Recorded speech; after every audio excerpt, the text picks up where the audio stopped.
बरसात का महीना था। चार दोस्त कार्तिक, संजय, रामू और श्यामू घूमने के लिए पिकनिक पर निकले थे। उन चारों ने कालाधर जंगल जाने का प्लान बनाया था। कालाधर जंगल पहुंचने के बाद बहुत ज्यादा ठंड होने लगी थी। जंगल में चारों ने आग जलाई।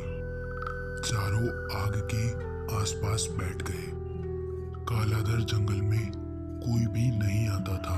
शायद वहाँ कुछ लोग रहा करते थे, लेकिन वे चारों दोस्त बहुत दूर बैठे हुए थे क्योंकि उनको कोई परेशान ना करे। कितनी मस्त जगह है ये, लेकिन यहाँ कोई आता जाता क्यों नहीं है? शायद एक यहाँ फैमिली रहा करती थी, उनके साथ कोई हादसा हुआ था। हाँ, आज का मौसम भी काफी ज्यादा अच्छा है और ऐसी डरावनी जगहों पर मुझे जाना बहुत पसंद है। ऐसा एक्सपीरियंस अलग ही मजा देता है। हाँ कार्तिक, अब हम जब भी एक साथ मिलेंगे तो हम ऐसी ही हॉरर जगह पर आएंगे और उनको और ज्यादा यादगार बनाने के लिए कोई ना कोई रियल हॉरर स्टोरी सुनाएगा। हाँ, लेकिन एक बात तो है, कोई झूठी कहानी नहीं सुनाएगा। किसी न किसी के साथ कोई ना कोई हादसा तो हुआ ही होगा। नहीं, रियल में ऐसा कुछ नहीं होता। ये भूत प्रेत और ये आत्मा छलावा कुछ नहीं होता है। मैंने तो कभी भी इसका एक्सपीरियंस नहीं किया है। अच्छा, लेकिन ये सब होता है, भूत चुड़ैल छलावा, ये सब कुछ होता है। तुमने इसको कभी देखा नहीं है, इसीलिए शायद तुम कह रहे हो, लेकिन आज के बाद ऐसा कभी मत कहना। संजय, जरा इनको वह कहानी तो सुनाओ।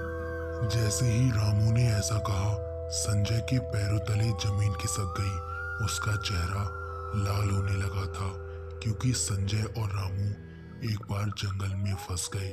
संजय कहानी सुनाने लगा। उस रात भी ऐसी ही ठंडी काली रात थी। मैं और कार्तिक दोनों पिकनिक का सामान लेकर घर से निकल गए और जाकर जंगल के खाली रास्ते में बैठ गए। लेकिन उस रात मौसम की खामोशी कुछ अलग ही थी। बादलों में ऐसा लग रहा था कि जैसे कोई छुपा हो और जंगल के आसपास से चीखने की और जानवरों की अजीब आवाजें आ रही थी।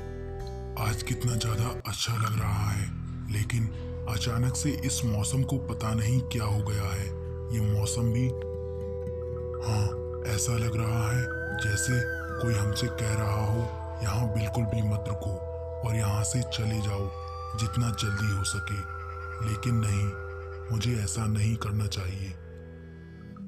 कैसी बातें कर रहे हो? इतने दिनों में तो हमारा पिकनिक का प्लान बना है, फिर भी हम ऐसे ही चले जाएं? लेकिन हमें यहाँ से नहीं जाना चाहिए। अचानक कार्तिक को झाड़ियों के पीछे कुछ दिखा, लेकिन उसने नजरअंदाज कर दिया। गड़गड़ाहट के साथ अचानक बारिश भी शुरू हो गई। कार की चाबी कहाँ है? लाओ जल्दी से दो।